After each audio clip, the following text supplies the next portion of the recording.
crazy, bro. Man, what was this, bro? You gotta give detail, bro. This was like January, and like, bro, they built a new gym. We played there last year. It was packed, but they built this new gym, bro. I mean, it was not a seat was open. It was like standing room only. Man. Like, welcome to Wired to the Game. Alright, what is up, y'all? You're wired in with the homie EJ. Today's guest is one of the highest risers of the class of 2025. A guy that held his own against some of the top talent in the nation, ranked number 33 on 24/7 Sports, but number 1 in the class of 25. Kentucky commit, the homie, Braydon. It's good, my boy. That was a great intro. I ain't gonna lie to you. Man, thank you, man. Thank you. Alright, man. So when did you start taking basketball seriously? Man, I've been playing basketball since I was probably like 4, bro. But I say when I really started taking it serious, well, I would take it serious, but I didn't know like what I could do with it. So I'd say probably like 9th, 8th grade, I was like, man, if I really like work hard, I can do something with this. So I'd say around that time. So alright, so how was it to play with your little brother Woodrow's on? I mean, that was a great moment, bro. Like looking back on it, I feel like I kind of took it for granted in a way, because I didn't know I was leaving, but like that was a great moment being on the court with my brother, bro. Like it brought us closer. We was already close, but it brought us even more close. So that was a great experience. Man, yeah, the chemistry probably was unmatched. Yep. And we've been playing with each other our whole life, bro. That's the thing. So I didn't know that was gonna be the end. We was playing with each other elementary, middle school, and get there, play in high school, bro. It's crazy. Yeah. Y'all pretty much won everywhere y'all went. Yeah. Yep. So what was the best part of playing at Woodrow? The best part of playing at Woodrow was just being at home, bro. Like being with your friends, like family there, and then the atmosphere, everybody coming to the Armory. I love playing at the Armory, bro. That's my favorite part, is playing at the Armory. That's what I say. Yeah, the atmosphere was probably unmatched there. The Armory. Tough. I love that floor too, and them rims be soft. Man, like I can hit anything in there. Man, that's probably a hot take. Everybody talk about how the rims are crazy. For real? Yeah. That's crazy, because I'm in love with them rims. I'm in love with them, bro. Man. So alright, so how was it playing at Huntington Prep? I mean, it was good. I mean, it worked out for me, but like I liked it a lot, bro. I feel like I made the right move doing that. Yeah. So yeah. Man, so what was probably the skill gap from playing at Woodrow to playing at Huntington Prep? I mean, it was a big skill gap. Like I don't remember saying this to be crazy, but West Virginia is like kind of behind, bro. And going there made me realize that like playing against the best of the best, bro. Every day at practice too, you playing against the best players on your team, and then playing that national schedule, bro. That's just a big difference, bro. So it's like you got no choice but to get better. But yeah, it's a gap. So what was probably the biggest difference from? I already said. You good? So alright, so would you say like flow was one of those things that was different from playing from West Virginia to playing at national level? You said what is it? The flow of the game. The flow of the game, way faster, more physical. But it's like the higher level you get is gonna be kind of fast and physical, especially in college, the college level, bro. Straight, you playing against grown men. So I feel like that kind of let me see it a little bit, but it's gonna be even harder next level, for sure. I understand that. So alright, so what made you go from Woodrow to Huntington Prep? Man, it was just too good of an opportunity to turn down, to be honest with you. Like, I was going to go somewhere else, and then I had a great summer as coaches started to reach out to me. And then Coach Arkell from Huntington, shout him out, he called my dad and was like, he wanted me there. And I just took the opportunity, and it worked out for the best. Worked out good for me, bro. I understand that. So, alright, so what was the best part of playing at Huntington Prep?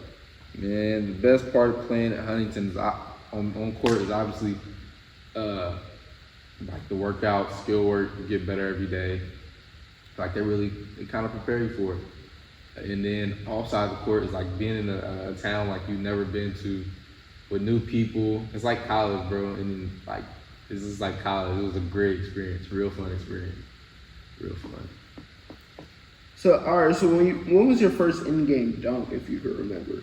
So I was talking about this yesterday, and at first I couldn't remember, but I was gonna say, I think I was in the short corner, and I caught it face and like ripped through, and then dunked it on somebody, bro. And I was real hype. Real hype. I think it was a summer league game. So your first dunk was something you post around something Yeah, like that's so. crazy. I think so. If I remember correctly, I think it is. Yeah. Because I didn't get no dunks in ninth grade. Like I didn't start dunking consistently until I was like 16, bro. Yeah.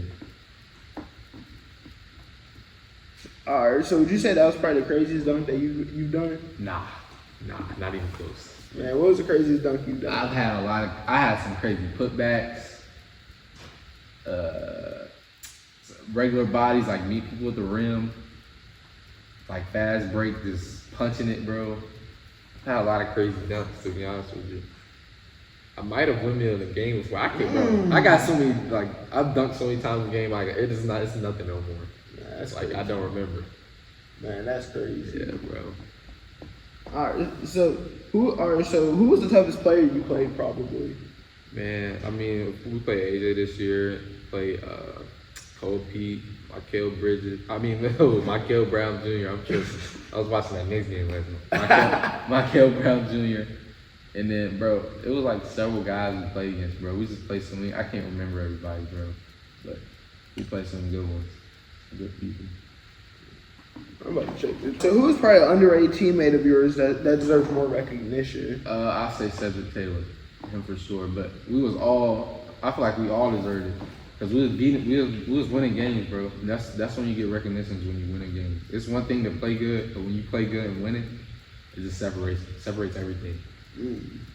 I understand that. So would you say that gave you more motivation to attack the gym, kind of? Oh yeah, we was in there. We was working. Especially we was working this year. Everybody was like calling each other, oh, let's get in the gym, So it was a good thing. We had a good thing going. So what makes your game stand out, if you have to say? Bro, I feel like I'm a 3-level scorer. I can shoot the ball like great for my size. I play defense. I can guard most positions, block shots, I rebound, I pass. I feel like I can do everything pretty solid. So if you had to take shades of the game from somebody, who would you think your game gives shades of? I mean, I get Ingram a lot, but like I don't compare myself to nobody, to be honest with you. I take pieces of a little bit of everybody and then try and like learn from them and put it into one. I wouldn't like to limit myself to 130. I feel you. That makes sense because some players you compare yourself to somebody, they also have weaknesses. Yeah. So so what's the underrated part of your game, if you had to say? I say my passing, bro, and then being able to like guard like a forward, being able to switch out on a guard playing defense. Like I feel like that's big time for me. And then like I said, passing and touch around the rim too, pretty good. So those are pretty things. That's tough. So so what was probably the craziest game you played in? Like atmosphere crazy, the crowd was crazy, the game was crazy. AU Phenom United 17U. In Rock Hill, South Carolina, we played Compton Magic with Cole Pete and Elijah Arenas. And we played in that main arena downstairs, and it like not a seat was open, bro. That game was so packed, it was crazy. It was people standing like all around the sidelines and all. Bro, it was crazy, and it was loud. I've never seen like, cause usually when you play in the arena, there's not people like in there because it's so big, but like every seat full, crazy. That's crazy. Yeah. So do you remember who you guarded that game? A little bit of everybody. I remember watching one of the videos and I saw you guard Elijah Arenas. Yeah, I guarded him a little. I ain't really guarding the whole game. I can't remember, to be honest with you. But in high school, the craziest game, we got a couple, but I'd say Utah last game of the season. It started to get packed like towards the end. It was a good game. We went to overtime, bro. I'd say that. And I was in that mode, bro. I was in the zone. Like I was not trying to lose, bro. Not trying to lose. Yeah. So what was probably the best game? Hold on. My bad. The best environment, how do I forget it? Was when we played Rod Wave Elite in Kentucky. The homecoming to Jasper Johnson and Taylor McKinney, bro. That game was crazy, bro. Man, what was this, bro? You gotta give detail, bro. This was like January, and like, bro, they built a new gym. We played there last year. It was packed. But they built this new gym, bro. I mean, it was not a seat was open. It was like standing room only. Man. Like packed, bro. How was that game, bro? Like, you remember any details from that, bro? Oh yeah, I remember that game. That was like, it was crazy. Like there was like not even there was so many people there, bro. There was people behind our bench. Like we had to tell security they had to go, man. But like that game was wild. It was a close game, bro. I feel like we got cheated. I'm not the type of person to say that, bro. But it was like a couple calls down the stretch. That was crazy, bro. But that was a great experience. Like I think it was like tie game or something. And I caught the ball down the block and I turned it like a jump hook. And I got fouled and they blew the whistle. I'm thinking it's an N1. They called shot clock violation. It's like what? It's like 3 seconds on the shot clock still, bro. That was crazy. And then going down, we inbound the ball, called a timeout. They didn't give us a timeout. This is like, they was up by like 1 with like 5 seconds left. They didn't give us a timeout, so we can drop a play. So my teammate penetrated in, like threw up a floater, but we got no call. So yeah, I'm still pretty bitter about that one. Man, is that one of those games you want to run that? I want to go back. Yeah. I want to go back to that moment, bro. Man, that's crazy. All right, so what was probably the most clutch shot you've hit in a game? In South Carolina versus I forgot what the team was, but it was the Bojangles tournament, and I think we might have been up on it, or it was tied, but I hit like a 3 to put us up, or it was like a dagger or something, and I didn't have a good game, but that was the biggest shot. But hey, I hit it when it counted. Hey, that's all that matters for real. Man, so what was probably the craziest defensive play you made in a game? I say it was a team play. This dude drove on a fast break. My teammate pinned him on the glass. Somebody got the rebound, and I came and I pinned him on the glass. And that kid I pinned, he was talking trash the whole game, so I was letting him know. And then got the ball, we outlet it, probably took a dribble, maybe not even a dribble, passed it up. Somebody dunked, and then it was a body, bro. So that was a great team play. Man, I remember that play. I watched that drawing. I saw it on my Instagram. I was like, oh, hold on. Yeah, bro. Our chemistry was unmatched. We was moving that rock, bro. Man, would you say that's probably what made y'all such a good team? Is that y'all were selfless and your chemistry was there? Yeah, that's what I'd say, bro. And it like brought everybody. Everybody was close, bro. So that's like my favorite teams of all time that I played on. So how's it feel to be one of the craziest risers in the class of 2025? Bro, it's a blessing, to be honest with you, from like having nothing and putting my head down and working. I mean, like, at first it was unbelievable, but I'm thinking like, bro, I earned this, bro. I played great this year. I worked hard. Like, nothing's given. So if you work hard, you can go get it, bro. With anything. Yeah. I feel like that's a good thing for the state though too. Yeah, man. Because like, man, a lot of people don't acknowledge that West Virginia has hoopers. And then it inspires other people. Like any kid from here can do anything, bro. Exactly. Yeah. So so what kind of made you decommit from WV? The coaching staff changed. Coach DeVries had left, and then left to like, yeah, and then I just left. I decommitted after that. So yeah, that's the reason. I understand that. Mm-hmm. So what made Kentucky stand out to you to all the schools that offered you? Man, the coaching staff, bro, meant a lot to me. And like, one of the assistant coach Hart, I had a relationship with him prior. Like last year, he was recruiting me. I had ended up committing to West Virginia before he can come back and watch me. So that, and then like Coach Pope, bro, he's such a people's person, bro. Like, you can call him and talk to him about anything. Like, me and him been on the phone, FaceTime, calls, texts, just talking about anything, bro. I mean, that means a lot too. Like outside of back, like when you're making a tough decision like that, you gotta look at everything, stuff off the court, things like that, bro. What kind of people they are, and it was very business oriented too. So yeah, that meant a lot to me. So I understand, because you don't want a coach that just wants you as a player. Yeah, you want the coach that wants you all around. Like, yeah, that's how it is when it comes down to making a tough decision like that, bro. Because I mean, basketball is the main thing, but it's who you're gonna be with offside the court, to be honest with you, build your character up, things like that, bro. So that was real important to me.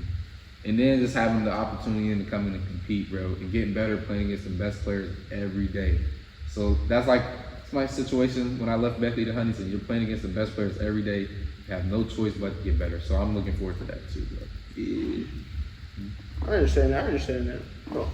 All right, so what is it like to be able to play for a blue blood team like Kentucky? I mean, bro, growing up, Kentucky was really my favorite team, bro. Like my dad used to, that's when it started. My dad took me and my brother to father-son camp.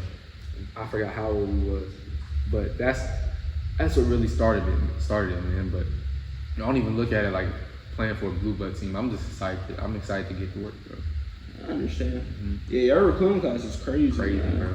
Yeah. Yeah, crazy. Man, I remember once I was looking on Twitter. I looked and I saw a little picture of you with the statue. I was like, That's from that camp, bro. Yeah, People bro. don't know that. People do not know that at all, bro. I was a Kentucky fan growing up. I was about to say, yeah. Yeah, it's kind of crazy to me now. Like it's full circle. Like, dang, bro, I'm about to go back there. Yeah.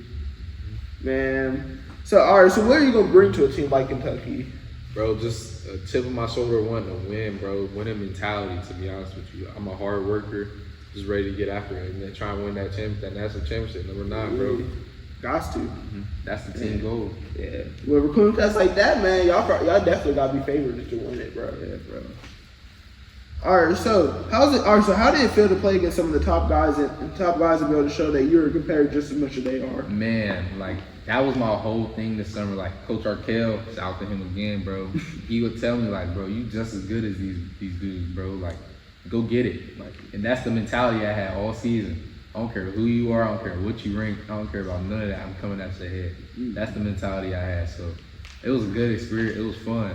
But like, I thought I'm just good as if I'm not. Dang, bro. I thought I was just as good, if not better than them other people, bro. To be honest with you. Hey, you for sure was showing that, man. Yeah, bro. So all right, so what has been the craziest moment of your career so far? The craziest moment? What do you mean by that? Like that moment, it's like a moment that just sticks you with don't you. forget? Yeah. Craziest moment that I do not forget in my career. All right, I'm gonna do a Woodrow moment, and I'm gonna do a Huntington. I got you. So Woodrow, I'd probably say, man, this is hard. Bro, it was like, I remember we was playing G-Dub, and it was like I watch this video sometimes, I look back, is my brother, he got the ball, he passed it to me, and I pump fake rip, go baseline, and then some kid tried to take a charge and I dunked on him. I remember that play a lot. I remember that play.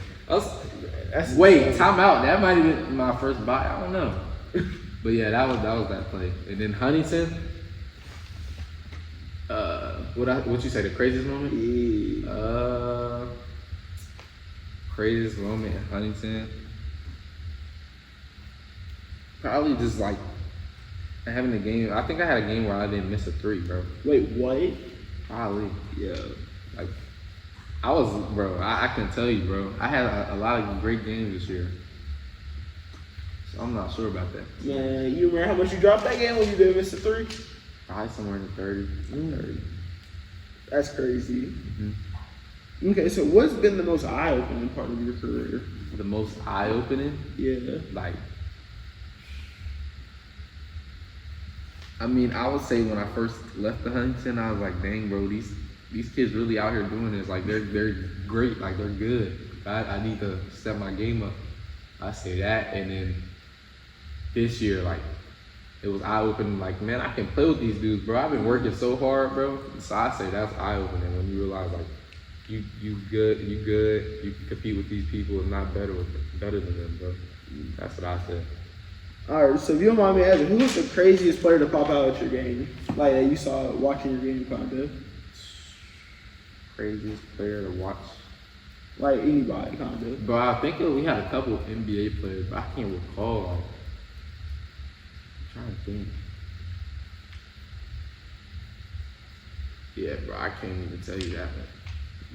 That's a hard one to think about. But I know we've had a couple NBA players before, and then a couple college players. And that's another thing, bro, people don't know.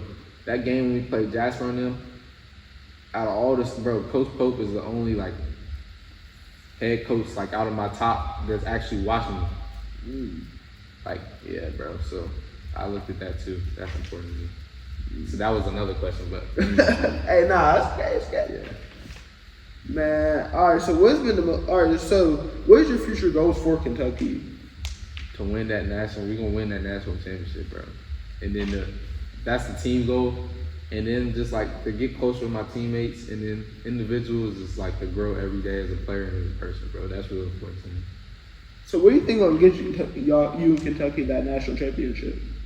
It's coming in, working hard every day, bro, and like just getting after it, and then believing in yourself is another big thing. So I think, and they had a pretty good team last year, bro. And then like some of the returns coming back, I feel like we can do it. I feel like we can do it. So who do you think will be the toughest team for y'all to play this year? I don't know, bro. I don't know. I'm not sure. All right, so with that being said, so you're facing Isaac McNeely November 11th. Oh, y'all play Louisville. Okay, so my boy EJ got the facts on there. I didn't even know that, bro. Indeed. So what can you tell us about that matchup going into? What do you think? Like, give us some insight, guys. What do you think is gonna happen? I mean, I don't think I've ever played against him, but I'm obviously gonna say we gonna win, bro. But hey, we gonna see. All right, so you said Kentucky can accomplish a national championship this year. Yep. So what's been the biggest factor in your life from basketball? The biggest factor, I would say like building relationships with people. That's very important. People don't look at stuff like that, like building relationships. You can't be like a bad person and stuff like that. So I'll say that for sure. That's real important. All right. So this offseason, what will you be focusing on? Developing my body, bro. That's the biggest thing. Putting on a couple pounds. People don't know I've gained 10 pounds, bro. Like they say, I'm really 185 right now. I want to get to 205, 200. So I think I can do that before the season starts. If not, oh well, I might head down, keep working, get ready. Man, so what's the training schedule look like usually? For me, on the daily? I try and work out like twice a day. Like get some shots up, do some running in the lift, and that's what it really is. So do you have a ritual that you do before a game? Bro, like a lot of people listen to music before games. I can't do that, bro. I don't know what it is. I cannot put headphones on, put AirPods in my ear, and just not talk and listen to music. Like for a game, bro, I'm talkative. Like I'm acting like nothing's about to happen. Like it clears my mind. Like I don't think about, I'm about to go play this player, I'm about to go play this team. So I'm like talking, joking around, and then that helps me, to be honest with you. But like I don't really lock in, like lock music. I don't like the term lock in. I don't do that before games. I'm just like, yeah, it's another day. I'm about to just another day, another game. Yeah, I'm about to go out there and hoop. That's how I look at it. So I don't really got a ritual. But I do like to take a nap. So you can say that. Yeah. Bro. Go to the hotel, close the blinds. I cut the heat on. I'll be out. Be gone, bro. Man, that's crazy. That's a crazy take, man. Yeah. Man, all right. So what do you have to say to all the haters that's hating on you for committing to Kentucky? Yeah, it comes with it, bro. It comes with the territory. I don't really get into that stuff, but I don't really care. If they're not hating on you, you're not doing something right. Somebody gonna always have something to say, regardless of how good you do or how bad you're doing, bro. So it just comes with it, and I'm used to it, bro. At this point. All right. So with that being said, what is something motivational you have to say to those that's like trying to rise up into the rankings and all that at the young age from West Virginia? Okay, so don't worry, but rankings really don't matter until like. I still don't think they matter, bro, to be honest with you. So I'd say don't look at other people and compare yourself to them and wish what they had. Like focus on yourself, work hard every day, and that stuff it'll take care of itself at the end, bro. Don't worry about none of that stuff, bro. And don't get caught up in what other people have. That's what I think. Yeah, I agree with you. Yeah. Because I feel like rankings don't matter either. That's what I'm saying, bro. The rankings, the stars, bro. If it come down to it and you get on the court, bro, it could be a random kid you never heard of, and he gonna go at you hard, bro. That's what it is. That ranking stuff don't matter. I feel like rankings motivate you. Yeah, because if you're a low ranking, you gonna be like, oh, I'm attacking him. Yeah, I'm playing this top 5 player, bro. I'm going at you. Yeah. For sure. I'm gonna see if you're worth the ranking. Yep. Yeah. That's how it goes. All right, man. Yeah. All right, man. That's it. I appreciate you. Thank you for your time, man. Yeah, appreciate you having me. Yeah, thank you. Make sure y'all boys stay wired in. Show my boy Braydon some love, and yeah. Hey, shout out to Coach Argon for letting us use the gym. Oh yeah, shout out Coach Argon. You see the thing? Shout out GBC. Yeah, GBC. Shout out GBC, man. Facts. Hey, make sure y'all stay wired in. Go show some love down below. Yeah. Yeah, my boy. My God.